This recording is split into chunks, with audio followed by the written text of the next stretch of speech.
Shalom, selamat malam bagi kita semua Amanginang. Sebelum kita memulai acara pertanyaan, marilah kita terlebih dahulu melakukan saat teduh. Kita berdoa di dalam hati kita masing-masing. Saat teduh kita mulai.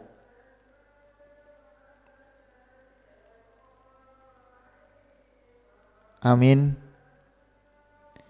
Marilah kita memuji Tuhan.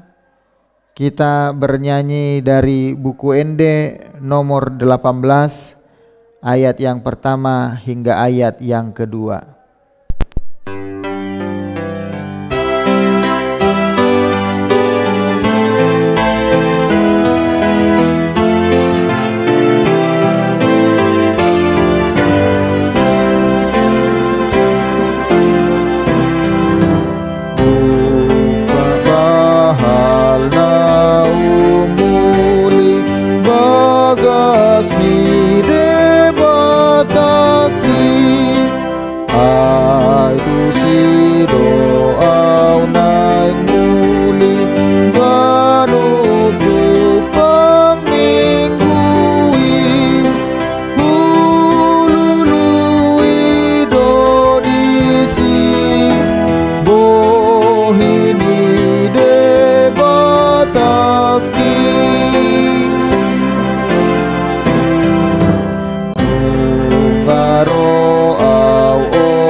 Di dalam nama Allah Bapa dan nama anaknya Tuhan Yesus Kristus dan nama Roh Kudus yang menciptakan langit dan bumi.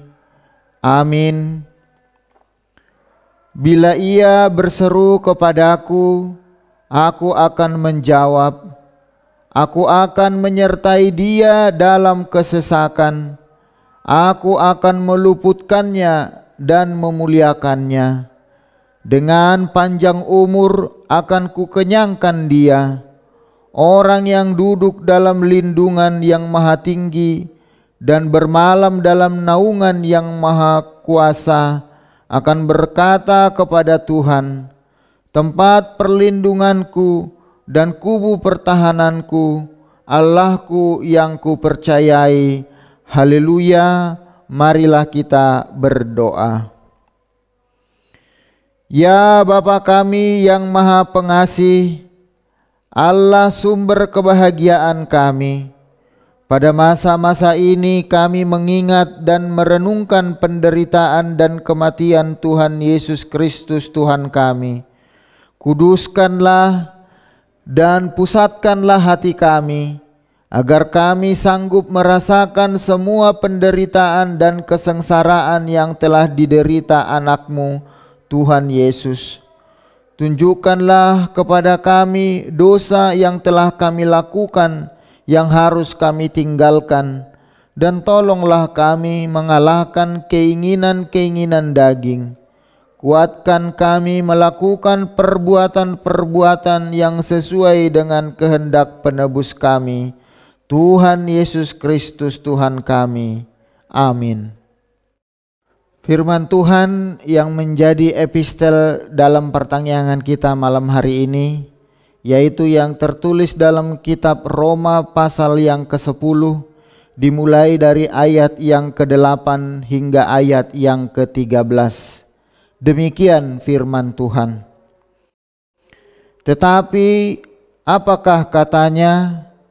Ini, firman itu dekat kepadamu, yakni di dalam mulutmu dan di dalam hatimu. Itulah firman iman yang kami beritakan. Sebab jika kamu mengaku dengan mulutmu bahwa Yesus adalah Tuhan dan percaya dalam hatimu bahwa Allah telah membangkitkan Dia dari antara orang mati, maka kamu akan diselamatkan. Karena dengan hati orang percaya dan dibenarkan, dan dengan mulut orang mengaku dan diselamatkan. Karena kitab suci berkata, barang siapa yang percaya kepada Dia tidak akan dipermalukan. Sebab tidak ada perbedaan antara orang Yahudi dan orang Yunani. Karena Allah yang satu itu adalah Tuhan dari semua orang, kaya bagi semua orang yang berseru kepadanya. Sebab barang siapa yang berseru kepada nama Tuhan akan diselamatkan. Demikian firman Tuhan. Berbahagialah orang yang mendengar firman Allah serta memeliharanya. Amin. Mari kita memuji Tuhan. Kita bernyanyi dari buku Ende nomor 678 ayat yang pertama.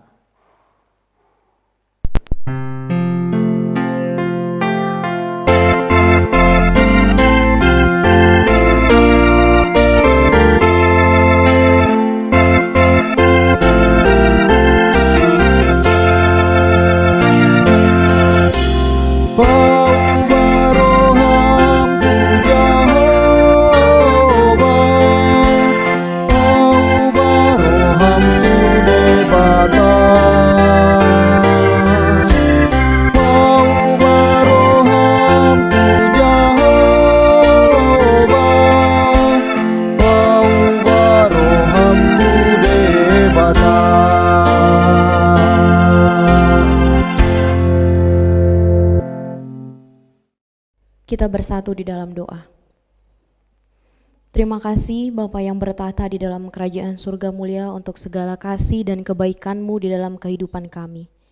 Saat ini kami mau mendengarkan firman-Mu ya Tuhan. Biarlah Engkau yang senantiasa memelihara hati dan pikiran kami dimanapun kami masing-masing berada. Biarlah firman-Mu boleh singgah di dalam hati kami, bertumbuh dan berbuah di dalam kehidupan kami sehari-hari.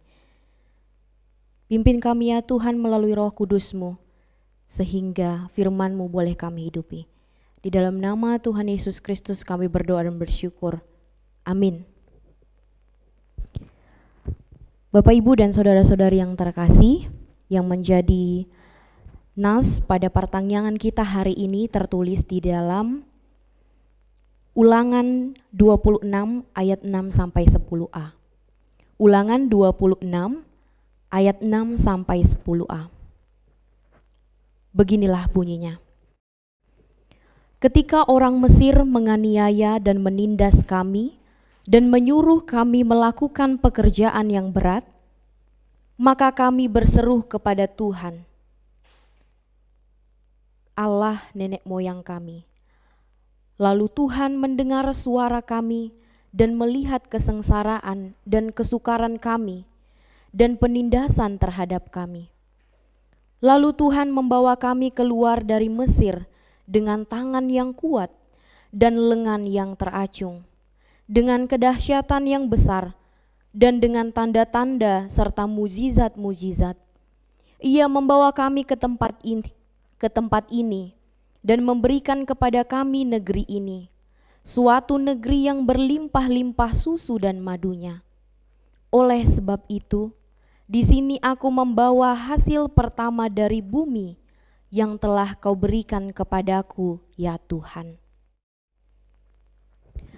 Bapak, Ibu, dan saudara-saudari yang dikasihi Tuhan Yesus Kristus, kitab Ulangan adalah kitab hukum kedua, di mana kitab ini berisi tentang Musa yang berusia 120 tahun menyatakan kembali dan merangkum dalam bentuk khotbah 4 kitab sebelumnya. Ya, kitab Kejadian, Keluaran, Imamat, Bilangan. Sabda Tuhan yang terdapat dalam keempat kitab ini dirangkum dalam kitab Ulangan.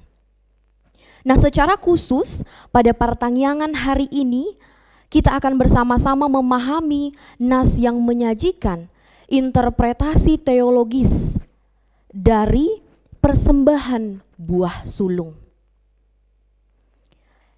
di mana persembahan buah sulung ini adalah hasil pertanian pilihan yang dibawa ke bait suci di Yerusalem. Ya, persembahan biji-bijian dan buah-buahan yang ditanam di tanah itu sendiri sebenarnya mau menegaskan pemenuhan janji Allah kepada Abraham. Buah-buahan dan tanam-tanaman yang menghasilkan begitu banyak buah berlimpah-limpah, ini mau menegaskan bahwa Allah telah menggenapi janjinya kepada Abraham, kepada umat Israel. Nah, bukan hanya itu. Pada nas ini kita akan bersama-sama memahami bahwa ketika bangsa Israel sudah ditetapkan, sudah menetap di tanah mereka sendiri, mereka dipanggil untuk mengingat perjalanan kehidupan mereka ketika mereka menjadi pengembara yang rentan dan menjadi orang asing di tanah Mesir, di tanah pembuangan. Nah, ringkasan sejarah Israel dalam nas ini menyoroti perjalanan yang dilakukan, yang dialami mereka itu krisis dan berbahaya. Perjalanan ini digambarkan perjalanan yang begitu menantang, penuh dengan kesakitan dan penderitaan. Nah, memori komunal dalam bacaan ini juga berfokus pada tanggapan Tuhan terhadap seruan orang Israel. Tuhan menanggapi setiap seruan yang umat Israel sampaikan kepada Tuhan. Mereka meminta pertolongan, mereka meminta perlindungan kepada Tuhan, meskipun mereka terus tegar tengkuk. Di sini Tuhan menunjukkan dan membebaskan mereka dari penindasan, menyediakan masa depan dengan penuh harapan dan kelimpahan. Bapak, Ibu, dan saudara-saudari, persembahan buah sulung, baik yang di bait suci di Yerusalem seperti dalam perikop ini, maupun yang dipersembahkan secara lokal di kota-kota terpencil setiap tahun ketiga sebagai persepuluhan, sebenarnya ini ingin memastikan bahwa seluruh komunitas, seluruh golongan, seluruh jemaat berbagi dalam kelimpahan yang mereka rasakan. Pemilik tanah Israel dan keluarga mereka diperintahkan untuk mengambil bagian dari panen bersama-sama dengan orang Lewi dan orang asing. Kita bisa menemukan dua golongan di sini, ya. Orang Lewi dan orang asing yang tinggal di tengah-tengah mereka. Nah, mengapa orang Lewi? Karena orang Lewi dalam kitab Ulangan ini pada umumnya adalah para imam. Para imam suku Lewi ini adalah satu suku dari 12 suku yang ada di Israel yang tidak menerima bagian, yang tidak menerima wilayah. Mereka tidak mengelola tanah. Mereka kehidupan mereka disokong melalui pelayanan keagamaan mereka, melalui persembahan yang diberikan 11 suku lainnya. Nah, sedangkan orang asing yang dimaksud di sini adalah orang yang tinggal di Israel tetapi tidak memiliki bagian tanah. Bisa jadi ini adalah para janda yang sudah tidak memiliki tanah lagi bagian, yang hidupnya sudah rentan, orang-orang miskin.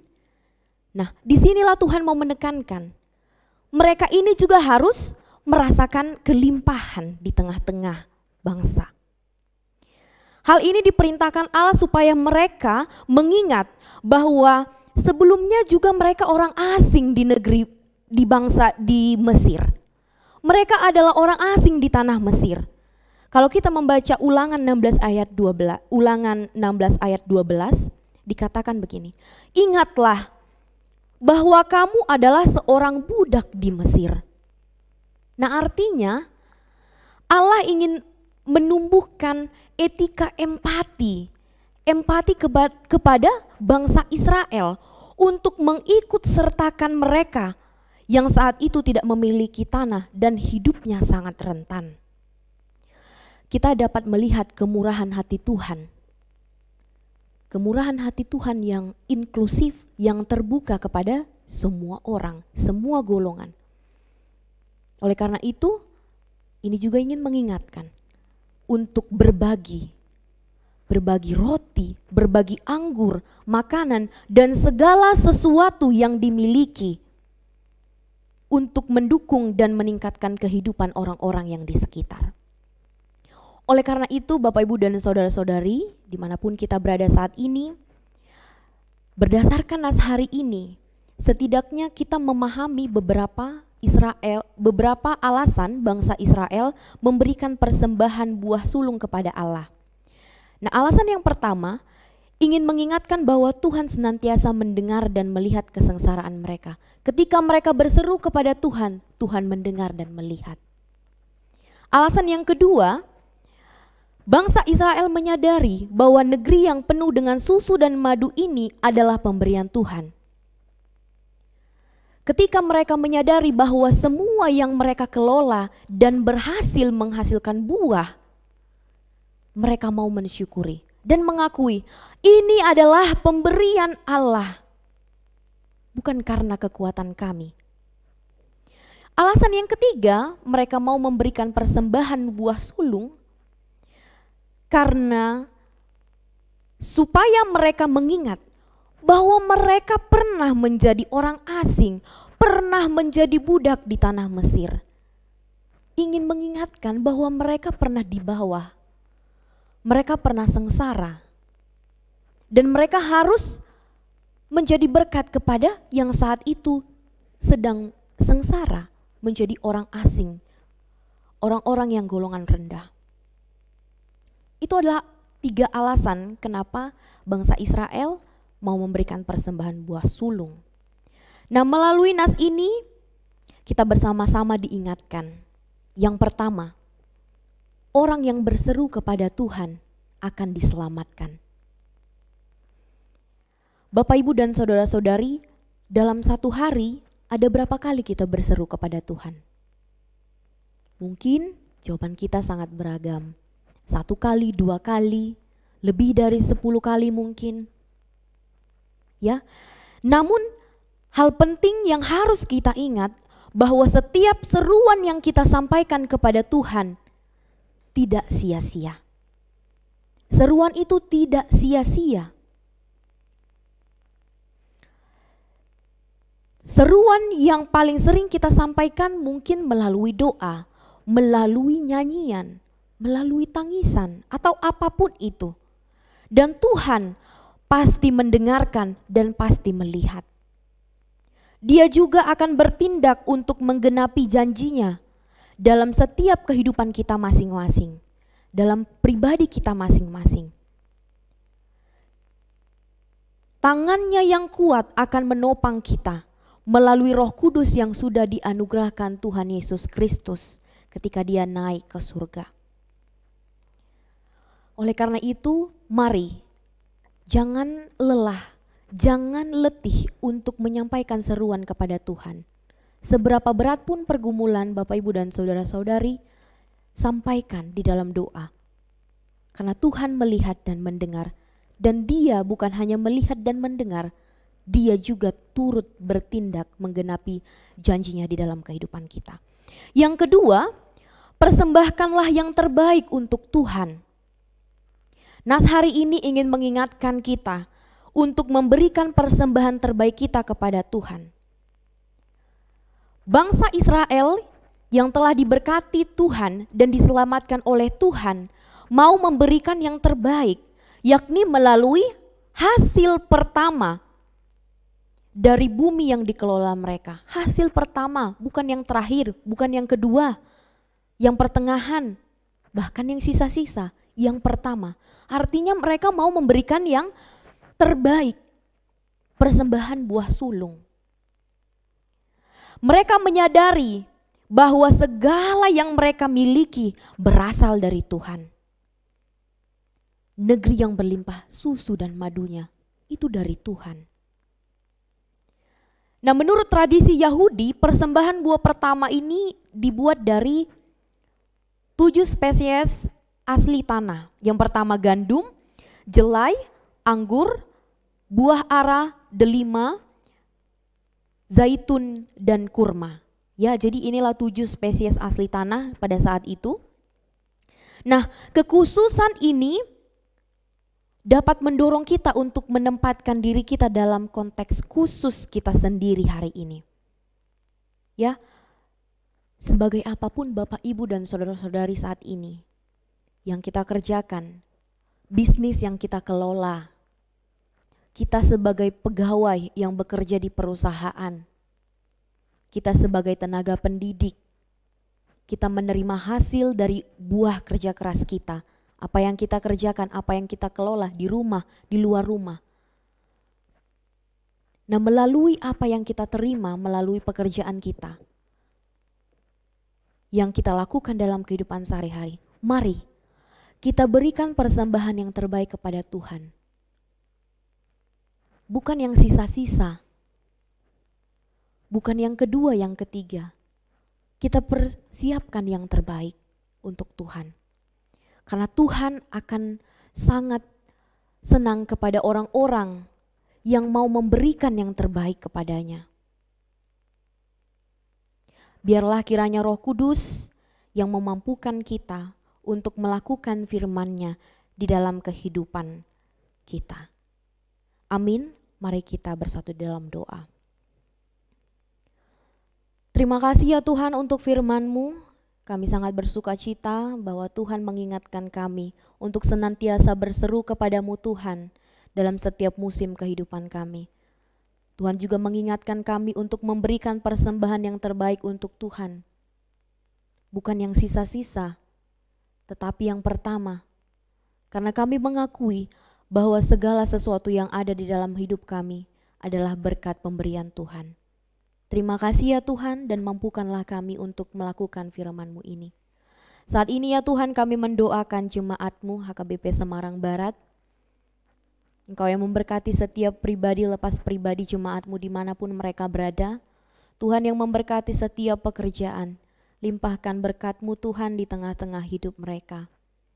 Yang sedang sakit Tuhan yang menyembuhkan, terlebih khusus yang sedang terpapar COVID, dalam pemulihan, terbaring di rumah sakit maupun di rumah, Tuhan yang menganugerahkan kesembuhan melalui obat-obatan yang diminum. Untuk jemaat Tuhan yang sedang berduka cita atau yang sedang bersedih, Tuhan yang memberikan sukacita bagi mereka, berikan roh penghiburan di dalam hati dan pikirannya ya Tuhan. Tuhan, kami juga mendoakan jemaat-Mu mulai dari yang terkecil hingga yang terbesar, mulai dari yang termuda hingga yang tertua. Biarlah Tuhan hari lepas hari kami senantiasa melakukan apa yang menjadi kehendak-Mu. Engkaulah juga Tuhan yang memberikan hikmat bijaksana bagi Amang Pendeta kami, Amang Patuan Simatupang dalam memimpin gereja-Mu. Engkau yang menganugerahkan kebijaksanaan dan kemampuan sehingga gereja-Mu senantiasa memuliakan nama-Mu. Terima kasih ya Tuhan, banyak sekali pelanggaran yang kami perbuat. Ampuni kami Tuhan, agar kami layak di hadapan-Mu. Terimalah Tuhan doa kami ini, yang kami naikkan di dalam nama Tuhan Yesus Kristus, Juru Selamat kami yang hidup. Amin. Kita bernyanyi dari buku ND nomor 764 ayat 1, sekalian mengumpulkan persembahan.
marilah kita berdoa untuk menyerahkan persembahan kita kepada Tuhan.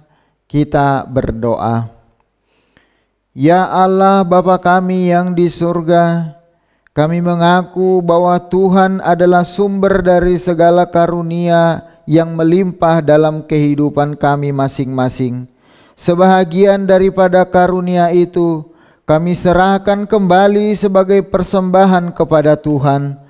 Terimalah dan berkatilah persembahan umat-Mu ini, agar dapat kami pergunakan untuk pekerjaan dan pelayanan kerajaan Tuhan di dunia ini. Bukalah hati kami untuk mengenal betapa banyak berkat dan karunia yang kami peroleh dari Tuhan, supaya kami senantiasa bersyukur kepadamu di dalam nama Yesus Kristus Tuhan kami. Amin. Marilah kita bersama-sama mengucapkan doa Bapa kami. Bapa kami yang di surga, dikuduskanlah namamu, datanglah kerajaan-Mu, jadilah kehendak-Mu di bumi seperti di surga. Berikanlah kami pada hari ini makanan kami yang secukupnya, dan ampunilah kami akan kesalahan kami, seperti kami juga telah mengampuni orang yang bersalah kepada kami. Dan janganlah membawa kami ke dalam pencobaan, tetapi lepaskanlah kami daripada yang jahat. Karena Engkau punya kerajaan dan kekuasaan dan kemuliaan sampai selama-lamanya. Amin. Marilah kita menerima berkat daripada Tuhan. Tuhan memberkati kita dan melindungi kita. Tuhan menyinari kita dengan wajah-Nya dan memberi kita kasih karunia. Tuhan menghadapkan wajah-Nya kepada kita dan memberi kita damai sejahtera. Amin. Amin. Amin. Amin.